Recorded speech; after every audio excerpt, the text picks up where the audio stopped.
Те видеа вече ги правя само за мислещите хора. Ако мога по някакъв вид, под някаква форма, по някакъв начин да им помогна. Просто ще се опитам да разсъждавам на глас и те да се замислят. Ще им подсказвам какво да мислят.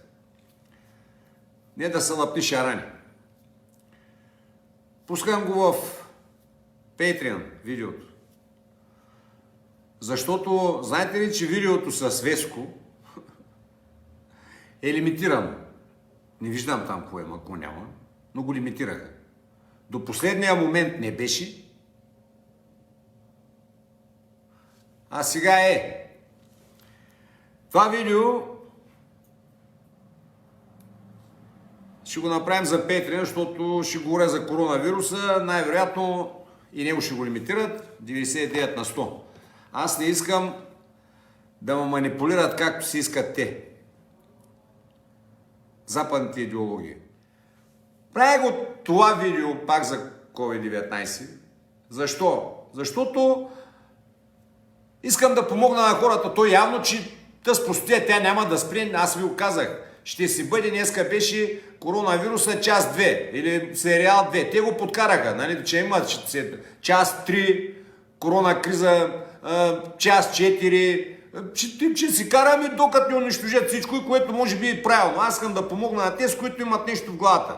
Да не се панират, да не изкукуригват. Сега ще ви покажа нещия този кантържийката, мустака. Къв беше той, как му викаха ви си? Байшиле. Байшиле. Байшиле, човека засмян и ще му дреме на патката. Каза, аз си нося, каза, маската в левия джоб на дънките, на задния ляв джоб на дънките. Ти чуете ли? Аз ходя с маска, в задния ляв джоб на дънките ми е маската и гледам да го спазва, защото иначе дразниш хората. То се отчитава и то се спасява. Дет ви казах парцала, байшиле, ти като пръднеш там, после си я слагаш, ти наистина си улего време. Чувате ли го глупа, какви глупости говори? Аз казах се нося задния ляв джоб, вади, слага, после пак се я навира. Тос, вирусолог ли къв и не го знам, тос лумпен, ти приказва, че това нещо ще те спаси, бе. Ще те спаси. Човекът. Че уточнява задния ляв. Сигурно задния десен са парите, де ги прибират. Те няма му стигнат, те няма да се събират, де. Той има едни карти там, де. Те имат пари за мезонети, за да са налапали сега такви с мангизи, те ще бедна ви фантазията. Човека, да, усмял се, каза, спокойно седял нарочно пък в коридора там с маска. Тук колегите ви от телевизията малко се чудеха, че стоях в коридора с маска, ама след като сме дали съвет на закрито да сме с маски, и гледам да го спазва, защото иначе дразниш хората. Ма депутатите явно не мислят така. Когато ти стърчи носа, при условие, че всички твои колеги в Европейския съвет са с хубаво сложена маска, това не са хубави неща.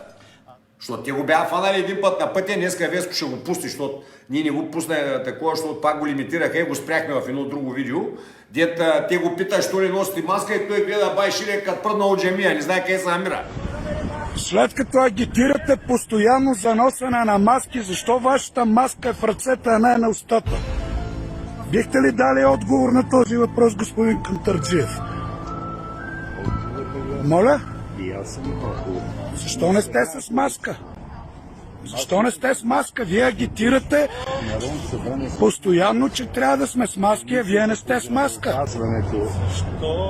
Защо налагате маски на Виждате ли как не обръщат внимание на гражданите? Виждате ли как бяга като... Вижте как бяга като един страхливец. Елате обяснете! Елате обяснете! Елате и кажете! Защо лъжете? Не ви ли писне да лъжете и колко пари взимате за тия лъжи? Сега се разпишете на ведомостта ли? Видяхте Кантарджиев? той наистина лекичко не е окей с главата, на всички ни е ясно, но тук възниква въпроса защо той беше без маска. Обаче в нова телевизия там спокойно никой няма го би. Седнал, дрънка си простотиите, като здравния министър и него иска да го бият. Що ще, какво правите ви, бе? Хората пуснаха децата нарочно, казах ви го. Деца, вас, млади хора, нарочно, за да има вече да почнат да парадират. Даскали ще си плащат да издадат такива положителни проби, да им изкарат, да искат да са вкъщи, да водят онлайн. Майки с дете, примерно, ще искат да й дават по 6-15 лева, там нарочно ще карантинират децата си. Той го направиха нарочно да се качва на новозаразените броя. Обаче, в действителност, какво се случи? Киро Брейка глупака отново позна. Когато беше топ простотията, когато махаха пейките, когато затваряха всички, когато таковаха, хората спряха да ходят. Аз имам там снимки, видео пред нашата болница, която е празна, те бяха всички болници празни.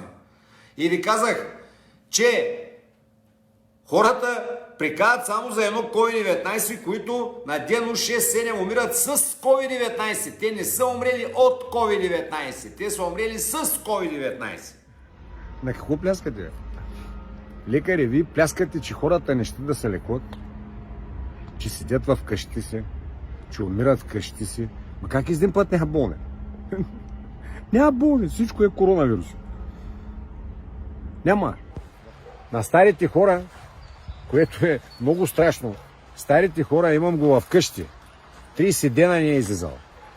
И ако господин генерал така ги спасявате, а те са стотици хиляди, вие не ги спасявате. Повярвайте ми. Повярвайте ми, не мога да го изкарам старият се отвънка. До оня ден ходеше на кафенци, беше изпълнат каструна, сега прилича на омачкан каскет.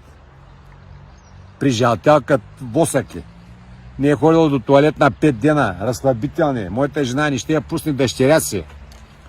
Понеже го спасявате. Да, понеже го спасявате. И знаете ли колко са такива? Така ли спасявате майките и бащите си? Родителите си. Оня ден гледах вчера един лекар на това на онкология на раковото каза, всеки ден умират в България по 50 души от рак, защото ни отиват, ги е страх от коронавируса. По 50 души на ден умират. Защото ги е страх да отидат да се направят манипулации да не умрат от коронавируса. Така ли ги спасяхте? И какво се случи? Днеска по нова телевизия пак дадоха един умен човек, двама лекари, защото днеска беше Деня на сърцето. Ние ще го пуснем след 1-2 дена на видеото, но днеска беше Деня на сърцето. Човека наистина интелигентен, наистина лекар. И обяснява как COVID-19 никакви магии не трябва, то се лекува като другите грипови, как всичко го обяснява човека, умен-то умен. Това, което продължих коментираме лечението на сериозно болните. Това, което е правилно да се прави, като стане един човек сериозно болен, трябва да се включи антикоагулант, лекарство, което намалява съсирваемостта на кръвта. Току-що обяснявахме, че проблемът е, защото са запушени съдовете на белия дроб. Затова всеки сериозно болен, първото нещо, което се започва антикоагулант, профилактична доза. Ако нещата не върват, имаме си критерии, по които да го отгатнем, тогава се почва антикоагулант, терапевтична доза. Тоест смъртността при това заболяване се намали не от интубацията, не от респираторите, не от вентилаторите, намали се от антикоагулантите. И затова антикоагуланта, най-често нискомолекулярен хепарин, е първото нещо, което се включва при сериозно болни. Това е първата стъпка, която намали смъртността. Когато давам антикоагуланти и въпреки това белият дроб почне да се пълни за стечност, тогава втората стъпка е дексаметазон, т.е. кортикостероид, който променя пропускливостта и възпалението. Първо се почва 2 пъти по 4 мг дексаметазон 3 дена, след това по 4 мг еднократно, т.е. накрая става средно 6 мг дексаметазон. Това са доказаните, одобрени от всички регулаторни агенции по света лечения, които помагат. Т.е. тази болест се лекува така, както се лекуват всички други вирусни заболявания от тим, който мисли, който си гледа пациента. Фармацевтичната промишленост мечтае да намери някакво магическо лекарство, което да го продаде безумно скъпо и да направи някакви огромни пари. Но тази болест не се лекува с магически лекарства. Тя се лекува като всички останали вирусни заболявания от тим, който гледа пациента, преглежда го и прави нужните неща. Кардиолог човек. Ние байшиле и оня другия буклук там, дет сега щаба, те върнаха щаба, аз ми беше домашнял за тях. Ще почват пак да оправят, тотално. Но аз искам ви малкото да ви помагам да мислите с тези глави. Не да вярвате на байшиле и на оня на Годжи и на Моджи и на оня с чувалите за труповете министъра, що са измамници. Топ измамници са той. Но има и читави лекари. И този лекар казва, от средата на юли, той дет аз ви казах, че те други болести не лекуват, че ще умират хора много пъти повече от другите заболявания после, защото няма да ходят на лекари.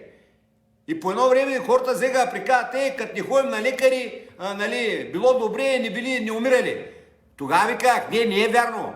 Не може без лекари. Трябва да има лекари. Лекарите са голяма работа, без тях не може съвременния свят. И изобщо, но не такива лекари, като Байшиле и като другите.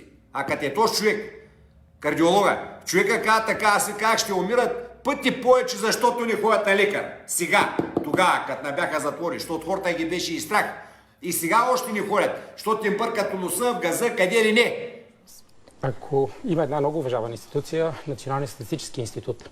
Ако погледнем цифрите на Националния статистически институт, от средата на юли до средата на септември в България са издадени повече смъртни актове, отколкото когато и да било по-рано. От средата на юли до средата на септември, ако видите, умиранията по смъртност са повече от предните 5 години. Причината не ходене на лекари? Общо въобще. Общо издадени смъртни актове. Това е цифра, която не може да фалшифицираш. Защото или имаш лична карта, или смъртен акт. Няма как да фалшифицираш. Така че от средата на юли до средата на септември има издадени повече смъртни актове, отколкото която и да била година по-рано. Това има две обяснения. Едното, че все пак епидемията от COVID си я има. 10-11 човека на ден си умират. Това е едното обяснение. Другото също вярно обяснение, че почнаха да умират отложените пациенти. От средата на юли до средата на август, на септември, никога до сега, от как се води статистика, не са умирали повече хора. Смъртни актови бол. Умират. И те го казват защо? Защото вкъщи изкарал мини инфаркт, лек инфаркт. Но после масиран, дум. После те не могат да го правят. Седят си хората, умират вкъщи и това целят тези буклуци. Така спасяват възрастните хора. Байшиле. Така ги спасяват. Що статистиката човека каза? Имаш лична карта, имаш нотариален акт, смъртен акт. Или си жив, или си умрял. Там не може да се издържи. Статистика. Откак има статистика за тези 2 месеца през този период, откак да спасяват тези буклуци, най-много хора има умрели в България. Не от корона, изобщо. От коронавирус 6-7, но те не са от, а с коронавирус.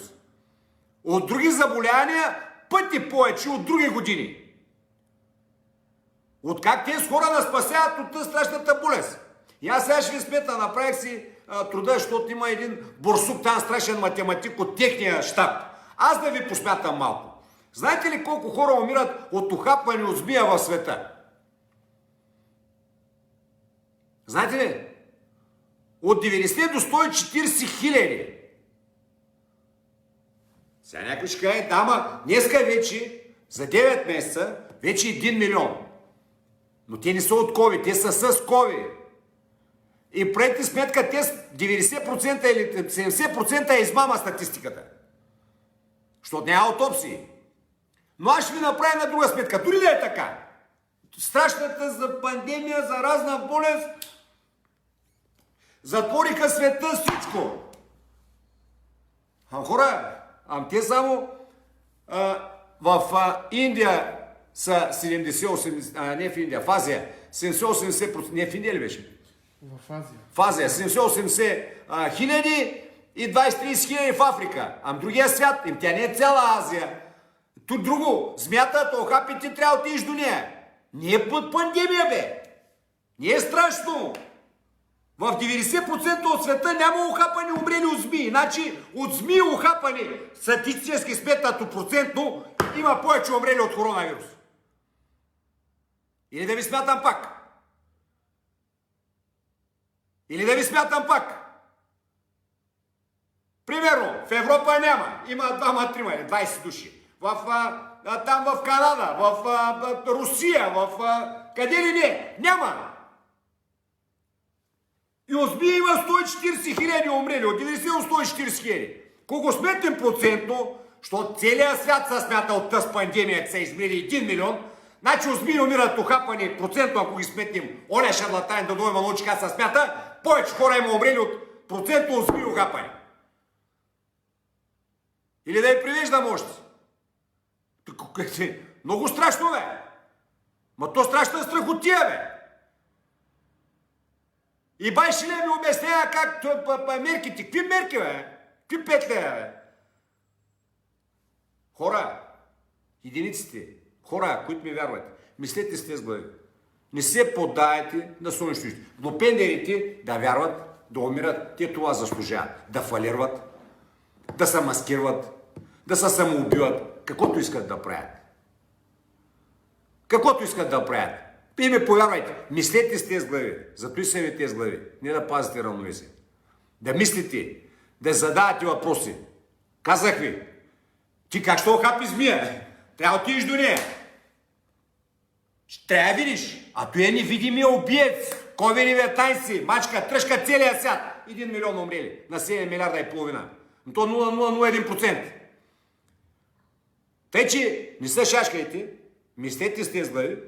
Ще правя и такива видеа нарочно Петрян. Аз повече не лимитирано видео в YouTube няма да пусна.